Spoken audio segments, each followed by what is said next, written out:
Olá, caros alunos do curso de Engenharia de Produção da Univesp. Estamos iniciando a nossa segunda aula da disciplina Engenharia Econômica e Financeira. Vamos só recapitular bem brevemente o assunto que foi a nossa primeira aula. O nosso objetivo com o assunto da primeira aula foi contextualizar o conteúdo de finanças no contexto da formação específica do engenheiro de produção. Nessa segunda aula, nós temos uma situação conceitual de finanças muito importante e eu classificaria como uma das aulas mais importantes do curso, no sentido que, se vocês foram sensibilizados pelo conteúdo da primeira aula e entenderam a questão da formação específica do conteúdo de finanças para o engenheiro de produção, então agora vem a segunda parte dessa conscientização, entender por que o dinheiro tem valor no tempo. E esse é o objetivo desta aula. Então nós terminamos a aula passada finalizando com o objetivo específico da nossa disciplina.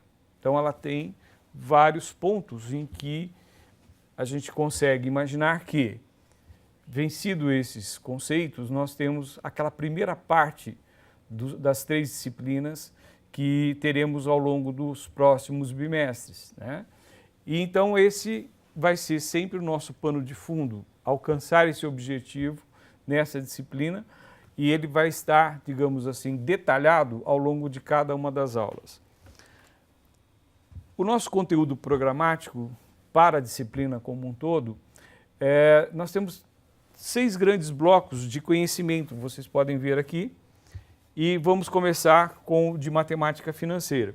Então, ao longo de todas as aulas previstas para a disciplina, nós vamos ter esses conteúdos abordados mais detalhadamente. Então, vamos começar pelo conceito mais importante para assumir que o dinheiro possui valor ao longo do tempo. O primeiro conceito, o conceito de juros. Juros é a expressão da remuneração de um capital. Lá dos fundamentos de economia, vocês viram que todos os fatores de produção que fazem parte do contexto de uma cidade, de um país, digamos assim, do planeta como um todo, nós temos fatores que precisam ser remunerados, tanto pelo investimento em si, quanto pelo trabalho. Então nós temos que o capital possui remuneração, né, na forma de juros. E é esse o nosso ponto importante, né? O cálculo, de alguma forma, desta remuneração. Então isso é uma premissa básica, é um dos conceitos mais importantes do texto de matemática financeira. Segundo ponto, então, o valor do dinheiro no tempo, ao longo do tempo. E esse valor tem que ser reconhecido por aspectos que muitas vezes no dia a dia a gente acaba se envolvendo e não leva em conta essa questão digamos, da contextualização que nós estamos sim colocando o valor do dinheiro no tempo. O primeiro ponto, o risco de crédito. Isso influencia no valor do dinheiro. Por que alguém cederia um capital para uma outra pessoa e correria o risco de ter emprestado o seu capital para um terceiro? E o que envolve o risco de crédito? Incerteza ao longo do tempo por fatores inerentes ao momento da transação. Então, o risco de crédito, ele é presente em todas as decisões que envolvem uma transação de ordem financeira. E isto, em alguns momentos, é mais intenso, né? Quanto mais problemático uma situação econômico-financeira do momento em que estamos vivendo, particularmente a gente pode exemplificar este momento, quanto mais incerteza, o dinheiro tem valor maior ou menor por esse grau de incerteza. Outro ponto que a gente tem que reconhecer é que há valor para o dinheiro ao longo do tempo. A questão do poder aquisitivo da moeda. Então, quando alguém cede o seu capital financeiro para uma empresa, para uma pessoa, ela está correndo o risco de que o valor do poder aquisitivo que ela tem nesse momento e comparado com o momento futuro em que esse capital retornará, eu posso não ter o meu poder aquisitivo mantido. Então, se eu comprava 100 unidades de um produto num determinado momento e o capital volta do futuro, será que eu vou conseguir comprar 100 unidades do mesmo produto?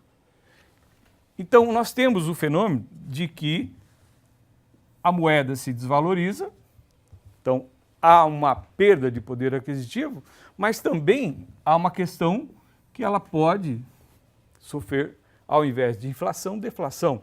Isso altera a quantidade de recursos que eu posso comprar com aquele capital inicial que foi emprestado. Um terceiro ponto, numa mesma transação, tem o custo de oportunidade, que em engenharia de produção a gente usa muito o termo trade-off, ou seja, eu tenho uma opção ou outra opção. Eu não tenho condições de ter atendido duas ou mais opções ao mesmo tempo.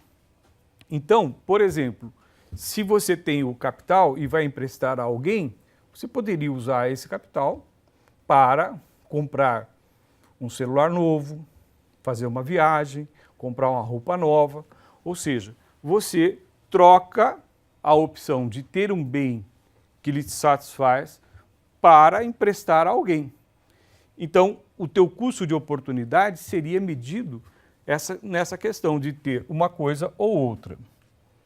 E por último, a expressão de remuneração do capital, especificamente que, além de eu equacionar a questão do risco, o poder aquisitivo, a inflação, no nosso caso de Brasil atualmente, eu tenho que assegurar que efetivamente o meu capital vai me render um valor real. Ele não é artificial. E por isso que a composição de uma taxa de juros para um empréstimo, para um financiamento de um carro, um empréstimo para comprar uma casa, ele tem uma composição na sua taxa de juros que vai ser contratada que acaba englobando todas essas características minimamente. Nós poderíamos até buscar se existem outros fatores, mas só esses aqui já justificam assumir que temos que reconhecer que há valor do dinheiro ao longo do tempo. Então, sempre que falarmos de um fluxo de capitais, a primeira situação, dinheiro tem valor associado ao tempo. Segundo ponto, não se deve somar valores em datas diferentes. Então, quando eu somo que eu comprei um bem hoje por R$1.000, aí eu vou lá daqui nos próximos meses e compro outros bens dessa mesma natureza e pago R$1.200. Quando eu somo 1.200 com mais 1.000 da primeira compra, nominalmente são 2.200. Mas será que eles são quantitativamente, do ponto de vista de valor do dinheiro associado ao tempo, na mesma situação? Com certeza não. Então, a matemática financeira nos ajuda a trabalhar a equivalência de capitais. Esse é o grande ponto do cálculo da matemática financeira. Então, o capital equivalente de hoje a um capital no futuro, quanto é? Ou vice-versa. Se eu quero ter R$10.000 no futuro, quanto eu tenho que ter investido no presente? Então, isso, quando a gente transpõe para o nosso dia a dia, nós temos situações muito corriqueiras em que se fala, mas não se reconhece o valor do dinheiro ao longo do tempo. Por exemplo, você vai fazer uma compra num determinado ponto de venda e, ao finalizar, a pessoa diz que o preço à vista é igual ao preço parcelado. Será que essa pessoa reconheceu que o dinheiro tem valor ao longo do tempo? Para dizer que o pagamento hoje é idêntico, é equivalente ao pagamento parcelado? Com certeza não. Muito comum hoje, né, você vai numa loja, faz a aquisição de um bem e a pessoa te pergunta se no débito ou no crédito e sendo transacionado o mesmo valor, né? Quando você paga pelo cartão, pelo débito, automaticamente aquele valor sai da sua conta corrente. Quando você compra no cartão pelo crédito, ele com certeza vai ser incorporado à próxima fatura, que vai ter um tempo de alguns dias até mais de um mês, dependendo da data da sua fatura e a data de compra. Então, essas características, elas ajudam a não criar-se a cultura de que dinheiro tem valor associado ao tempo. Então, esse ponto conceitual é muito importante, porque se a gente não assumir essa afirmação, esse conceito, os cálculos eles vão ficar muito mais no campo da matemática do que propriamente na solução daquilo que nós queremos melhor para o nosso processo, para a nossa decisão. E uma situação que a gente pode adiantar, que é muito importante para os cálculos, a partir desse conceito de dinheiro associado ao valor no tempo, é estabelecer o diagrama do que a gente chama aqui de fluxo de capitais, ou como que eles ocorrem.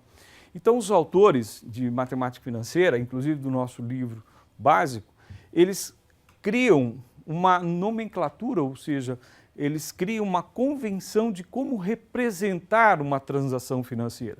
E a gente vai descobrir que precisa de alguns elementos sempre, quando eu quero fazer o cálculo ou a equivalência de capitais ao longo do tempo. Então, essa linha do tempo, essa seta direcionada para o futuro, ela tem características de representar esse tipo de situação.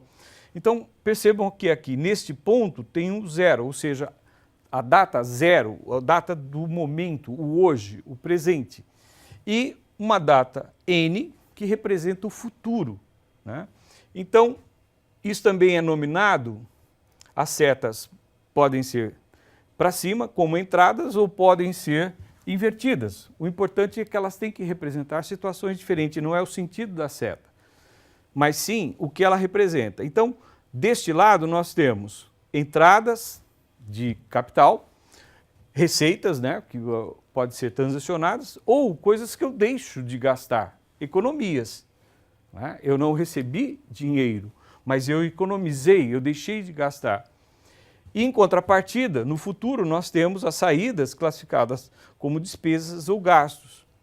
Alguns autores convencionam que as entradas são com sinal positivo e as saídas são com sinal negativo. Na verdade, é uma mera convenção para dizer, isso aqui tem fluxo diferente disso daqui, tá? Não interfere o positivo ou negativo, mas sim que nós temos que tratar com fluxos de capitais de forma diferente. E aqui, já usando o mesmo conceito do diagrama do fluxo de capitais, já inserindo uma nomenclatura que vai ser muito presente ao longo das nossas próximas aulas.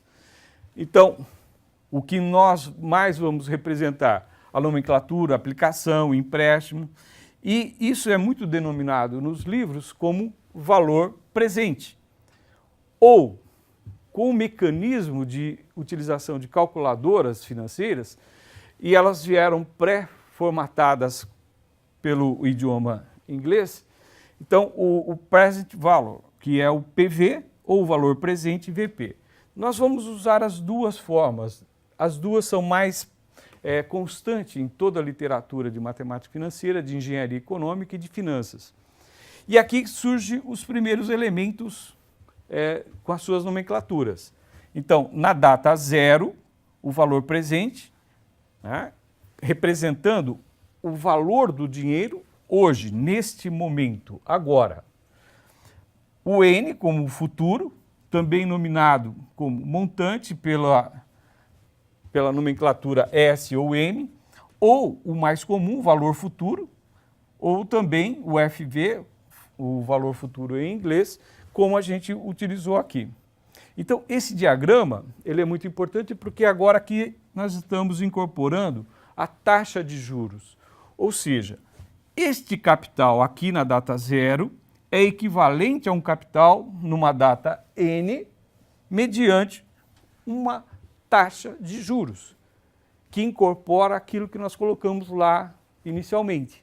O fator de risco, a inflação, a perda do poder aquisitivo, o custo de oportunidade. Então, quando a gente falou do valor e o capital sendo remunerado por juros, essa seria a representação da remuneração do capital desta data ou dessa data que a gente vai aprender como que se faz de um momento para o outro. Aqui nós temos a foto mais conhecida no mundo financeiro, que é a da calculadora HP12C. Ela vai ajudar muito a agilizar os cálculos, tá? Mas ela vai ser muito útil se eu entender os conceitos.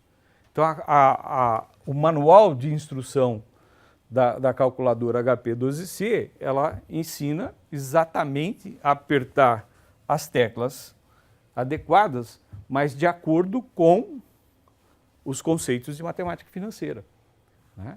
E isso, ela é a calculadora mais utilizada e recomendada no mundo financeiro. E com o pessoal dos aplicativos, né? Então isso é possível hoje ser baixado um aplicativo de celular e você não precisa necessariamente ter uma HP12C. Mas você vai precisar depois, com o seu dedinho, apertar as teclas corretamente, seja na própria calculadora ou no aplicativo do seu celular. O fato é que a calculadora ela está pré-programada, assim como o aplicativo do celular, com certeza. E ela não vem com a solução da sua equação, da sua questão de solução financeira. Então, vai ser muito importante os conceitos que a gente vai desenvolver a partir da próxima aula. Então, nesta aula, nós temos uma contextualização que deve ser assumida para que a gente entenda quais são os cálculos e como deverão ser esses cálculos, né? E teremos aqui a condição de usar todo o recurso digamos, de dispositivos eletrônicos, né? Eu não tenho uma calculadora financeira, eu vou conseguir aprender? Lógico. Você vai precisar apenas de uma calculadora que resolva uma equação exponencial. É a única limitação que a calculadora vai precisar ter, porque as calculadoras mais simples que vocês possam encontrar em qualquer ponto de venda da cidade, vocês vão encontrar aquelas famosas calculadoras de 4 operações. Aquela não será a calculadora ideal para que a gente faça todas as atividades. Então, neste momento, a gente tem essas atividades programadas para esta aula e ainda não estamos desenvolvendo os cálculos que se iniciarão na próxima aula. Então, pela próxima atividade, vocês vão começar agora, sim, a ter contato com os cálculos propriamente ditos. Mas, repito mais uma vez, os cálculos não farão muito sentido se nós não incorporarmos com os cálculos os conceitos que desenvolvemos aqui na primeira aula e nesta aqui, que tem o ponto mais importante em termos de realmente ser o conceito de base. E podem ter certeza, ao longo de todos esses anos que a gente lida com esse conteúdo, toda vez que uma pessoa tem dificuldade em entender essa questão do valor do dinheiro ao longo do tempo, os cálculos ficam mais complexos, eu não diria difíceis, mas se demora mais a achar uma solução por não se entender o conceito. Então é importante que vocês executem essas atividades que estão previstas para esta aula, para que realmente vocês consigam, digamos, criar uma segurança com o conceito de dinheiro ao valor do tempo. Então, com esse conceito de dinheiro no valor do tempo, nós temos certeza que os cálculos serão mais facilmente executados. Então, até a nossa próxima aula.